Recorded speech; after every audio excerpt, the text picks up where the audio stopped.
Hi, St. Anthony, New Brighton. This is Renee, your superintendent, connecting in. So in this holiday week, I wanted to connect, especially this week as we experience Thanksgiving in a moment of gratitude. And first, a sense of thank you to those workers that often spend this holiday away from home, even without the certain restrictions that we are under. Our essential workers, right? So our nurses and our doctors are often spending this time in hospitals caring for the sick, as well as our first responders, our firefighters, our police officers, and those that are serving in the military. This is often a hard time, and we appreciate and know that you are serving for us. And I just want to share that gratitude with all of you and your families as you navigate this holiday week. I wanted to connect because I want to share the positives that I'm seeing in our community in a way that I never thought I could. I just never. You can't dream up things even in a global pandemic, and it's like the COVID silver linings, and it's about this approach that we take, and we've nicknamed it Operation Hot Dish, right?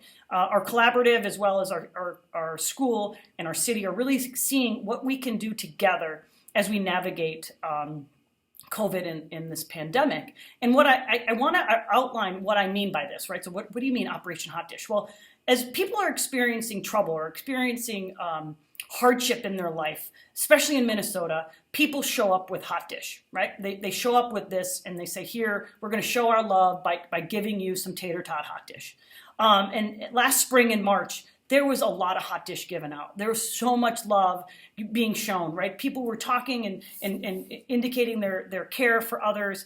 And I love that. That was great. But similar to when hardship happens in a family, those first few weeks or those first few days, there's a lot of Hot Dish that comes in from families and friends. But then the hardship lasts, but the Hot Dish doesn't.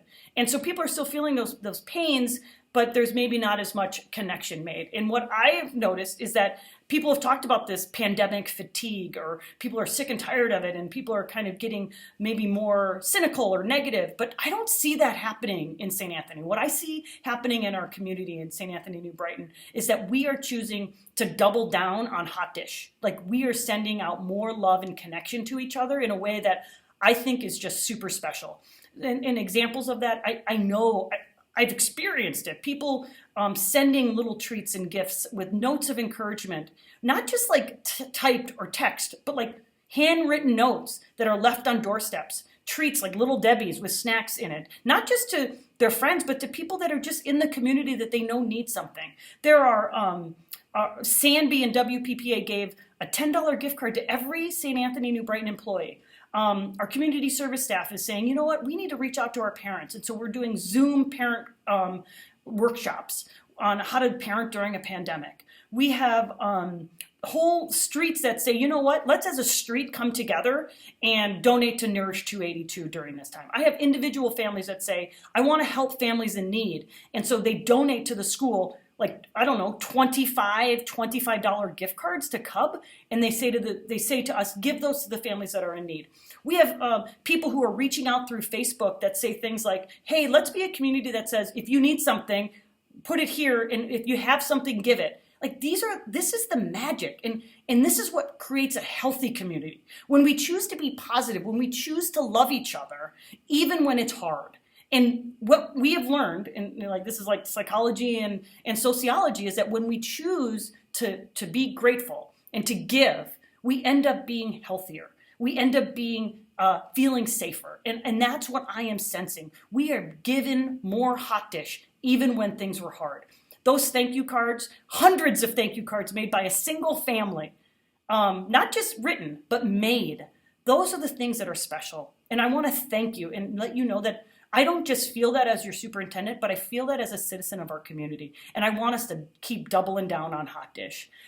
So as we think about that, I want to end us, it's just a little story that happened to me just last night. I was driving with Gianna, my daughter, and she's a very silly kid. And she got really serious on me, which doesn't happen very often. I was like, what's up, G? And she was like, I want to tell you what I want for Christmas. And I'm like, oh, okay, what do you want? And she was like, I'm like, why are you so serious? She just kind of looked at me and she said, I want there to be no COVID, and I want to go to school. And I was like, so do I, G, so do I. And when I think about how hard it's been the last couple weeks to say that we have to go into distance learning and to know that we might not be able to see our students in person for a while. Knowing that we all want that dream. And I think the way we can do that is that we in addition to doubling down to hot dish, I think we need to double down on our safety measures. Let's please wear our masks. Let's be socially distanced. Let's follow those protocols so that we can be together again in person as soon as possible. So we celebrate Christmas, and that will be our Christmas wish. I know you all may not celebrate Christmas, but whatever it is that you do, I'd love us to push out there a little wish for no COVID and going back to school. Thanks, everyone.